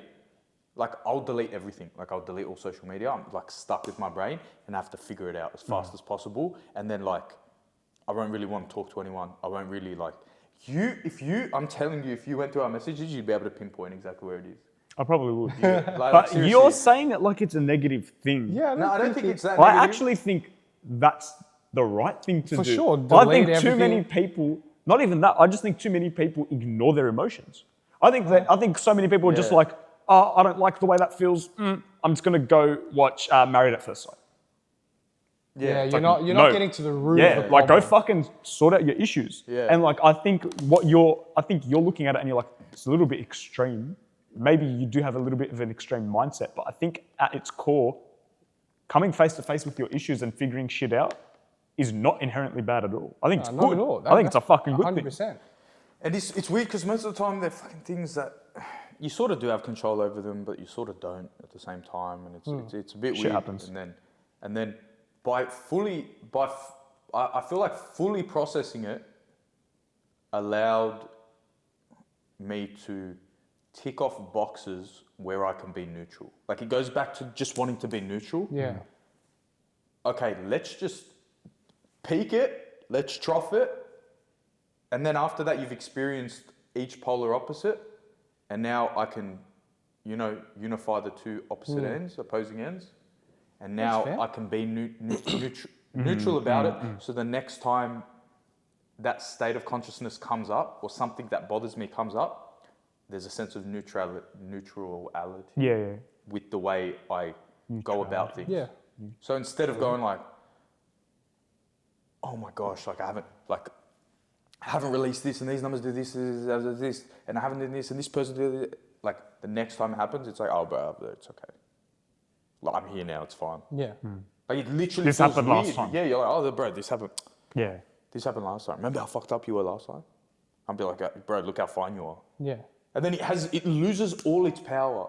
But I feel like if you just like don't reach the peak and don't reach the trough, you're almost at a point of like, where could it go? You're like, ooh, you almost feel like, ooh, close call. Do you know what I mean? Yeah, no, I get like, it. I'd rather just like hit the brick wall. I don't want a close call. I'd rather hit the brick wall and then go like, that's how it felt. Okay. Yeah. And then next time you're not even coming close to the brick wall. Because the thing with missing the brick wall, you never know how the brick wall feels. So then if you keep on missing the brick wall, you're always sort of waving like in a sort of S shape. It's probably worse. The wave is a lot larger and you're just missing that brick wall. And then one day when things need to go right, you'll fucking hit that brick wall and you'll go, everything went wrong. Yeah. Just because when God was preparing you to hit that brick wall, he tried giving you 150 chances to hit that brick wall because he was going to give you that opportunity in his timing. Yeah. And then you decided that every time you're like, I'm going to choose to be, in solitude about it. And I'm just going to scroll and I'm going to forget about it. And I'm going to, go to the beach and I'm going to distract myself with my friends. And I'm just going to keep distracting it. And then God's going, no, come on, you need to feel that. And then you're going, no. Okay, let's take another bite from the apple, back to the incessant scrolling, and another bite from the apple, and then you're filling your brain up with things that aren't of true nature, and then when the opportunity is about to present itself, you go to grab it, and then you get hit by a brick wall, and you're not prepared for the brick wall, and the opportunity loses itself, and you're like, I should have been ready for that, but I wasn't. Yeah. This is so fucking... This is such good spears. Like what I said earlier sounded so fucked up. Like I was saying in a really... Like we got there. I've never been able to completely like articulate exactly what I meant, but that is what I meant. Yeah, so it's like, good. If you're able to navigate around that, the opportunity will always present itself. The Nick Kyrgios video was a great example. So I did the video for the Lebanon NRL team. Yeah. What happened with that is that I did the song, and I don't know if you remember that was like a year or two ago. I did the rap for the Lebanese NRL team, and it ended up picking up like a couple 100,000 views. Like it was, at the time, it was the biggest opportunity. Yeah. And what happened was, it was meant to be released, I forgot the exact days, but take, for example, say Wednesday. Yeah.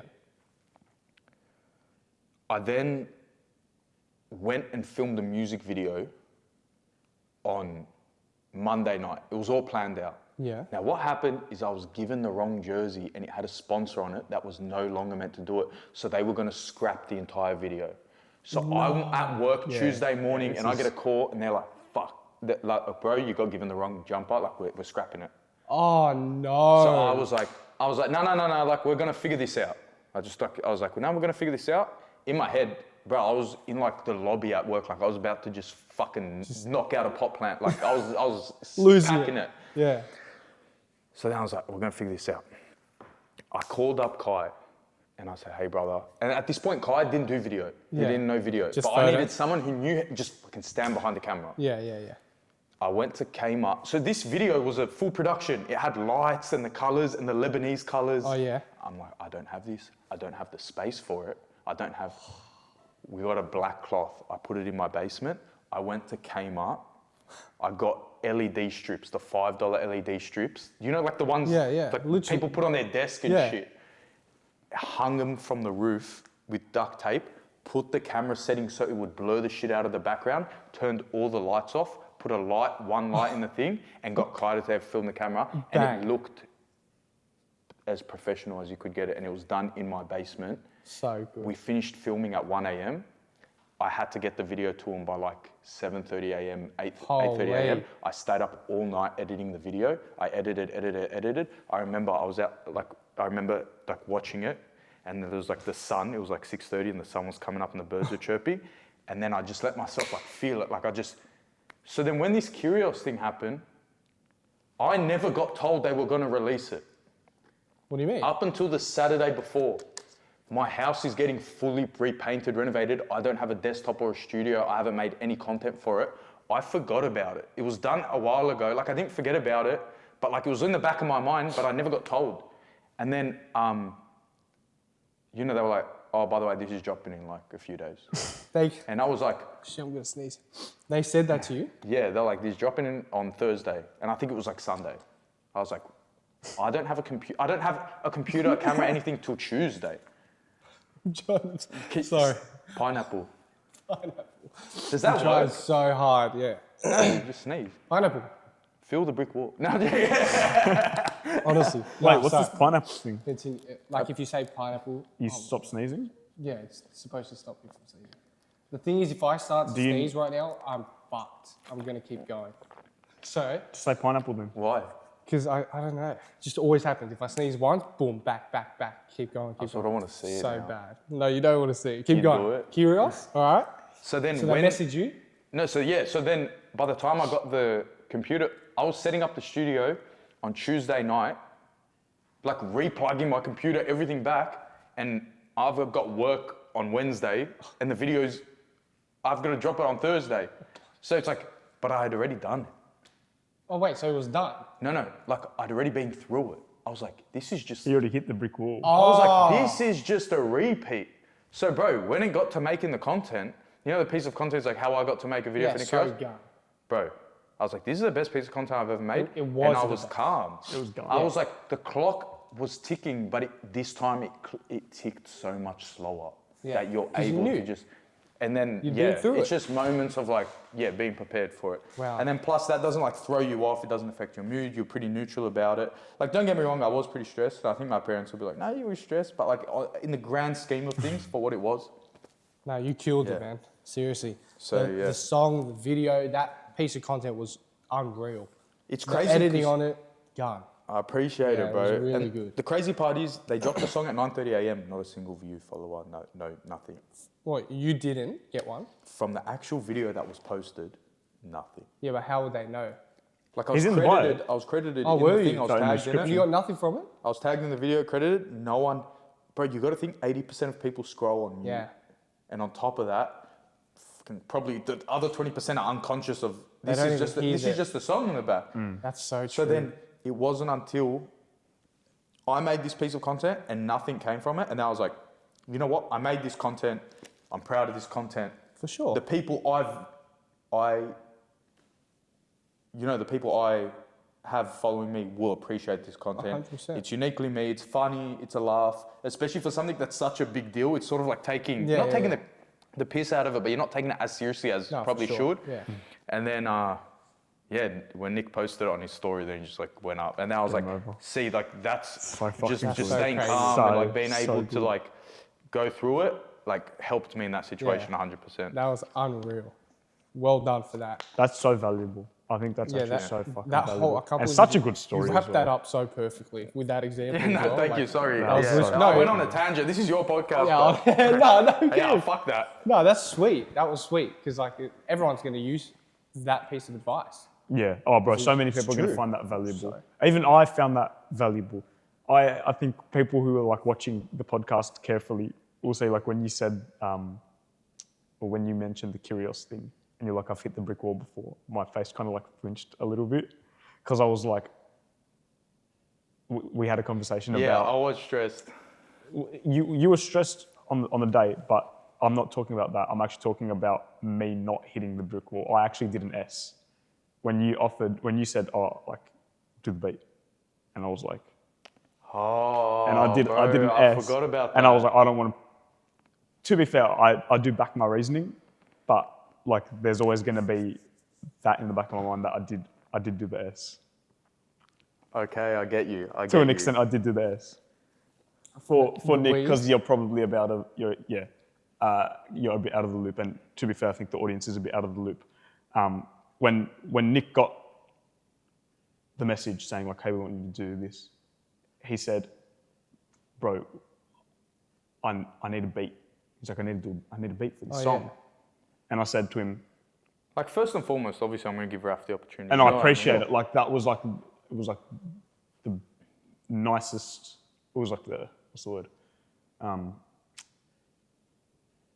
Like, honestly, mental blank. Like, can't think of the word at all. But like, the amount of appreciation I had was like out of this world. But the only thing I could think of at that time was, I do not want to fuck this for Nick, right? Because I've never produced a song for someone else before at all. Yeah, but you've made beats. I've made beats, sure. But if my beat is not good enough and that's the reason Nick doesn't get this placement, that will be on me for the rest of my life. I took that opportunity away from Nick because instead of him just going to another producer and saying like, hey, show me the beats that you've already got and I'll pick the one that I like. Yeah. He's coming to me and going, I'm taking a complete chance. We don't know if how it's gonna turn out, but I will fucking back you. Yeah. To be fair, Nick backed me. You didn't back yourself? I didn't back myself. We did do the beat. Oh, you made one? I did make the beat, but I didn't put myself under the pressure that could have potentially brought something even better out. So we ended up making the beat, and Nick had spoken to Grinny, who did the beat that you heard. And to be fair, Grinny fucking killed it. Yeah, like that beat is ridiculous. He's a freak of nature, bro. Shout out Grinny. Big shout out Grinny. Like that beat is amazing, and mine was definitely second place to that. You know Grinny? Do I? Oh no, so fuck. Sorry. I thought it was gonna be like but no, I do know Grinny. I met him a couple of weeks ago. Actually, yeah, he sent me a couple beats. Bro, I thought you were being full serious for a second, and I was like, what are we doing? I'm a good actor. Sorry to cut in. I thought. No. Yeah, no. But yeah, like I look at that situation and I go like, I still back my decision because the song turned out as good as I could have ever imagined it. But I did do this. I did swerve the brick wall to some extent. You gotta back yourself. And I think if I'm ever in a situation like that again, I will. Yeah. The thing that was like dangling in front of me was, bro, you could fuck this up for Nick. Yeah, but you also got to remember that it's a collaboration, right? Yeah. So at the end of the day, after that first presentation of, all right, guys, we've made this song, they can literally just come and be like, the beat's not it, can we change it a bit? Then you would have just gone and changed it. It's just feedback. I mean, potentially, right? But you got to remember, this is the first time I did do a beat. Actually, that was my beat as well. I've done a beat with Nick in the studio. Yeah. And then we ended up doing that song, and that song's released and everything. But I've never done a beat and just sent it to someone else. Like I've never done a beat for someone else. That would have been the first time ever. Oh, really? And that would have been like, bro, that's high stakes to do like your first beat and send it off. Like, okay, I've got, you know, like all of us, we've got hundreds and hundreds of songs and stuff that haven't been released. I've got hundreds of beats. And I back myself to some extent, but like under that situation, I was like, oh, fuck. Well, you know now, next time. I do know now. Shoot for the stars. No, next time. You got to back yourself. Yeah. No matter what it is, in every aspect as well. I definitely will. I'm overly, not confident, overly,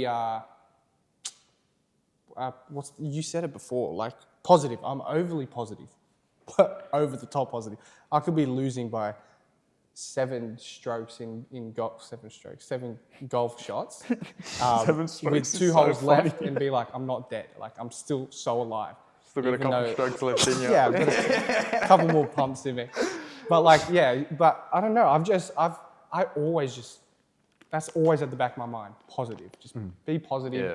Make the best out of every negative situation, and just, yeah. If you think overly positive, to me, it's like that's sort of my version of the law of attraction. Sort of just think positive, and positive things will come back. Law of attraction, like. Really interesting. There's a full CIA document that I've read up on. I'll send it to you after the podcast. The gateway experience. Yeah, that one. How the fuck is so crazy? Jamie, pull that up. No, can we actually pull that up? Can we actually pull that up? Yeah, probably. Yeah. Wait, where's the camera? I mean, it's on me, right, to edit this. Can I pull that up? Okay. Yeah. The gateway experience. It's cool. It's really interesting, man. By any chance or not? I've said everyone that, you know, back when it first came out, and everyone said, no, Nick, it's COVID. You're spending too much time on the computer. You fucking conspiracy theorist. You fucking piece of shit. Look at you. You're fucking crazy, Nick. Look at me now. Seriously. Look at me now. I'm not crazy. I'm not crazy. I'm running into brick walls. I just want to punch pop plants on the fucking... Oh, gosh. I meant like send it to me for the edit, but like, okay. No, it's actually gone. It's really interesting. Basically the idea that you can create cohesiveness between your left and right hemisphere by the use of a beep that resonates and plays in stereo spread, alternating from left to right at a certain frequency, and the frequency is the Schumann frequency, which is the same frequency as the Earth vibrates at. And then being able to create that puts you in a certain brainwave state, which then allows you to access basically your subconscious. But then part of that document, which went viral, was the idea that the CIA basically admitted to astral projection. Yeah. Bro, there is one thing that I want to finish on. Here we go. I think we're going to do it. Fuck, that's fucked up, bro. I'm sorry, I just said good things and now I've ruined it. I got a couple pimples. Maybe that'll help. Pineapple. Pineapple. Oh. All right, talk to me. Last week we ended on rapid fires. Yeah. Rapid fire questions. And me and Nick were thinking that we should probably make it a every week thing. Yeah. Would you be keen? Do it. Let's go. All right, let's go. We're not like how rapid are we talking? Like first thought? Yeah, bro. That first can get thought. dangerous. Yeah, like No. I want you to like get through this in a minute and 30 seconds. Holy. Like I'm used to that. You don't 7 strokes left in you. Round 2. All right. Like don't stress too much about the time, but yeah. like there is a sense of urgency. All right. Here we go. Rapid fires. Question 1. Favorite artist? Justin Bieber. Favorite club in Sydney? Chief. Best restaurant? Best restaurant? Yeah. Neo's. What cuisine is that? The what? Oh, that like a Neo's chicken shop. Yeah, the I chicken love shop. that. Yeah, it's hectic. Go to Macca's order. Big Mac meal, large, with if they've got the chicken McBites, forget about it. Yeah, forget about it. Slap that on. 100%. Vinyl or streaming? Streaming. 5-letter word that starts with B.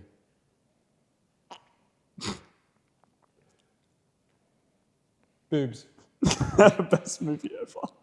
Best movie ever. Yeah, that's a good answer. Interstellar. Thank you. Les Rain, I hope you're listening. Best country to visit. I hope you're not. Sorry, I don't know why I did that. Sorry, I'm fine. Best country to visit. Best country to visit. Yeah. Switzerland. Did you make your bed this morning? No. Naughty. Have you ever gone viral online? Define viral. How viral are we talking? Like viral? Up to you. Yes. Best snack in the studio? Red frogs. What's a song you wish you made? Oh, there's way too many. Let's go for All Around Me by Justin Bieber. Sure. You can only listen to one genre for the whole year. What is it? R&B. Dead or alive, who do you want to collab with? Michael Jackson. Pineapple on pizza. 100,000%. What's a song that should not exist? You're such a fucking hoe. Yeah, actually, I fucking agree with you. No, that's just, it's like dead, but it's actually, gun. It's like it's gun, but You've it's sung dead. it. Shut the fuck up. It's shit that it's good. It's one of those ones. Yeah, I'm not Kanye. No? I love him. I love Kanye. Yeah, you're a but, Kanye like, fan. Yeah, some questionable shit. A lot less questionable shit than good shit, but Yeah. you know. What's the first word that comes to your mind when I say spaghetti? Bolognese. You're DJing at a 5-year-old's party. What's the first song that comes out? The big red car. Yeah, back that. Some wiggles. Yeah, The big fucking red oh. car. Who's winning a boxing match, a taco or a burrito? Burrito for sure. Yeah, I feel They're like I've got to thick get as rid of this fuck. question. Yeah, They're burrito's thick. just the easy answer. It'll just crack it in half. It'll snap it. It looks like literally snap sumo it. wrestler. It's Like, just yeah. WWE motherfucker. Gee. Bit slow, bit fat. Yeah, but he'll fuck him Yeah, up. but they've got the power over it. Yeah, Like, he'll fuck him up. He's a heavy. He's a taco is heavyweight. like a little scrawny little. It's nimble, like tick, and it's just cracked. What if it's soft shell? Oh, if it's a soft shell, we got a problem. Okay, soft shell. Fuck. I still think it's burrito. Burrito wins. Burrito's It's too thick. In that case, yeah. It's like Tyson. Like burrito is like the Tyson. He's gonna kill He's just gonna Jake. clock you. Yeah. He'll clock me for sure. I'll let him. He'll clock the taco, that's for sure. What's your favorite sound of? Oh, you're not a producer, so that's actually no. What's your favorite sound effect? Sound effect. Yeah. Oh, I don't know. The ding sound. Yeah, sure. On the school That's bell. good. Oh, yeah. In the end of class. There you go. Sure. That's not the right answer, but yeah. No, every answer is the right answer. What's the last dream you remember? Can we talk about that one? No. The last dream I remember, honestly, was probably I was at Trinity playing soccer on number 2 oval, and I think who's the soccer? Oh, Luke Gray. Shout out Luke Gray. Came out and made us do what's it called? Rolling sessions, because he just used to always make us do rolling sessions before the game. Really random. I always dream of Trinity, like all the time. It's really weird. Subconscious, I guess. Yeah. What does it symbolize to you? I loved it, so it's probably just good memories, good times. I loved school. Did you not love school? No, I did. Really? Oh, you did? Yeah. Yeah. I was like, yeah. I loved it. Like, I would go back right now for sure. There's some things you love, some things you hate, but it's good overall. I enjoyed it. Sure. Raw fitness, that was gone. Yeah, that was gone. Raw fitness. That's how I remember you loving Eminem, because you would get on the aux and play Eminem. Raw. We had the no, that was my playlist, remember? Because Mr. Moore wouldn't allow swearing in songs, so I had to go to a specific Spotify playlist where the user had uploaded songs where they were like clearly bleeped out. That makes so much sense. And it was like Lose Yourself. Yeah. Drake, what was the from the bottom? No, like stuff like that. And he used to love Energy by Drake. He was Got a gone. lot of Oh, energy. he did, Let's go, man. woo! Energy, Bro, yeah. that was so much fun. I might add a couple questions. Yeah. One, can you explain the time you went viral? Yep. So it was probably my 10th on TikTok, just a singing video. I had just seen what was going viral at the time, which was like one day of singing, and then you pretend to sing for one day. then your progression after 10 days of singing, 1 month, 1 year, obviously it was just, I just made it all in the car at that one time, right? And it was just me after work, I used to work at the airport, placed the phone right there on the driver's seat, and I was just singing, I think it was 10,000 Hours by Justin Bieber. I actually remember this video. And it just popped. By the time I got home, it was on like 2,000 views, which for me, I was like, holy, like what's going on here? Then I think we were playing poker at mine, and I was just getting notification after notification. That's mad. What the hell's going on? And it just climbed, got to like 250,000 views, and for me, that's just like unbelievable. So yeah, that was it.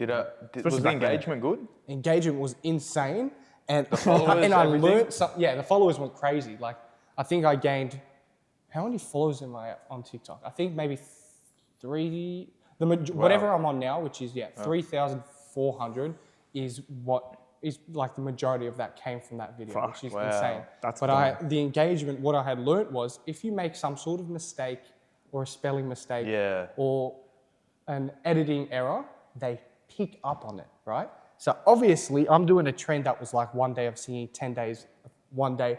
And the first comment was like, oh, this guy hasn't washed his clothes for a month, because I recorded in the same spot. And then every comment was just bang, bang, bang. Just pretty much like, just talking, like making fun of me, but got the engagement up, so I don't care. I was all for it. You got the convo going. Yeah, literally. Good. Yeah, it was good. That was fun. And then I recently, just to go off on a slight little tangent, I challenged myself to make 1 cover a day for 100 days in a row. Yes, so I've been seeing. I did that on TikTok. Nothing really popped. I was testing if this text is going to work better than this, or if this thumbnail. I was just doing heaps of variations to see what was working. And then I did 1 Frank Ocean one.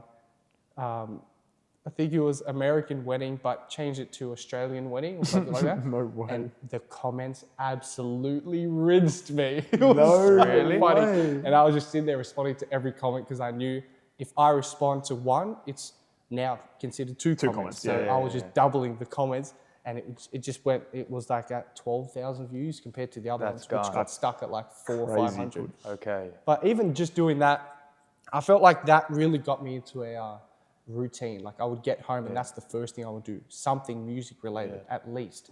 Because before that I was just stagnant. Is that the word? Stagnant, like stale. Wasn't doing much. So that got me into a rhythm. Did 100 days a week. 100 days in a row. 100 days a week. Then I went is to fucking Europe. Crazy. Yeah, 100 a week would be nuts. But yeah, went to Europe and then came back and we're kicking it.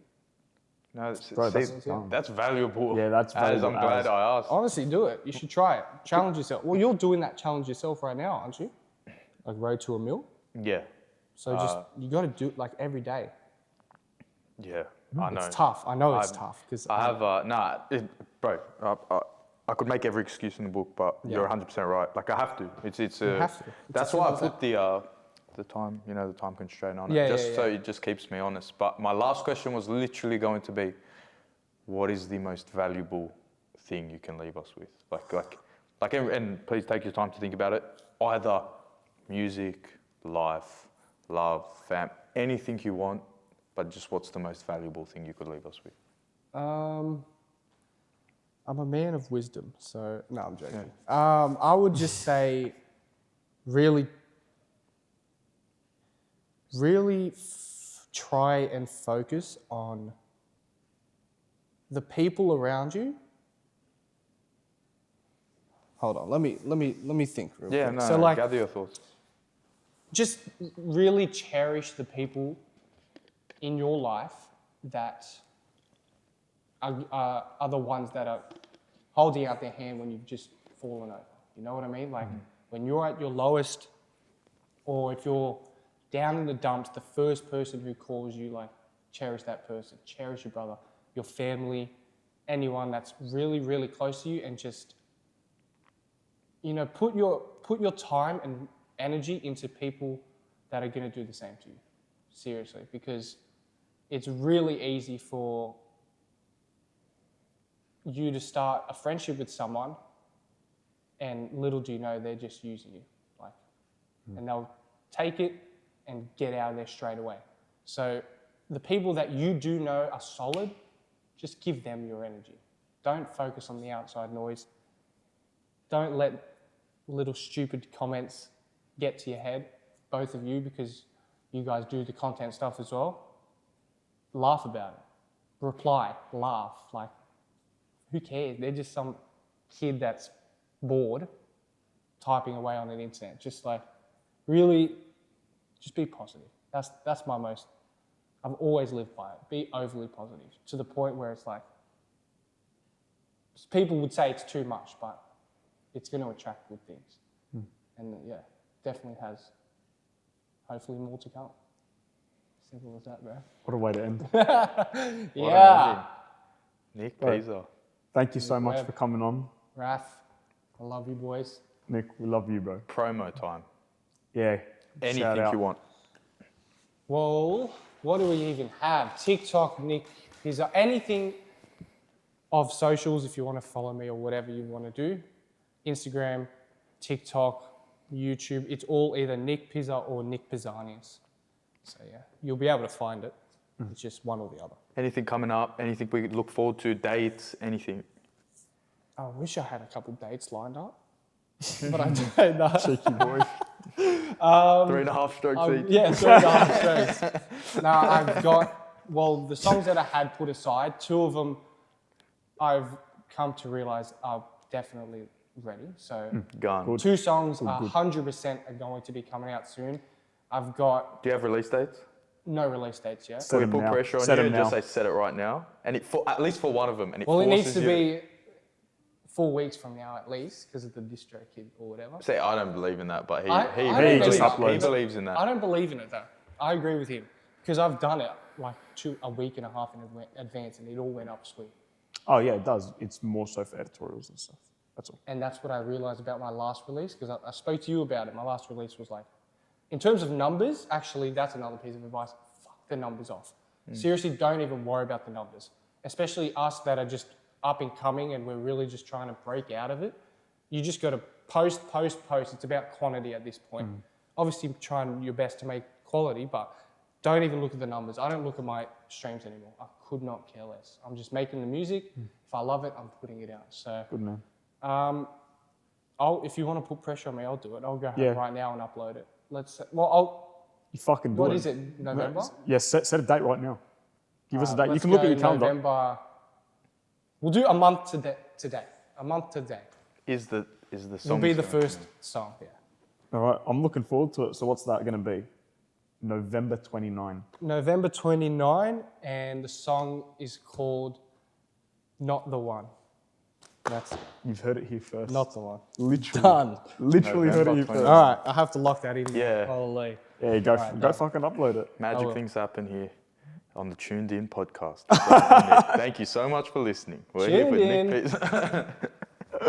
And we'll see you next week. We'll see you next week. Thank you, boys. So thank you. How's it going? That was good.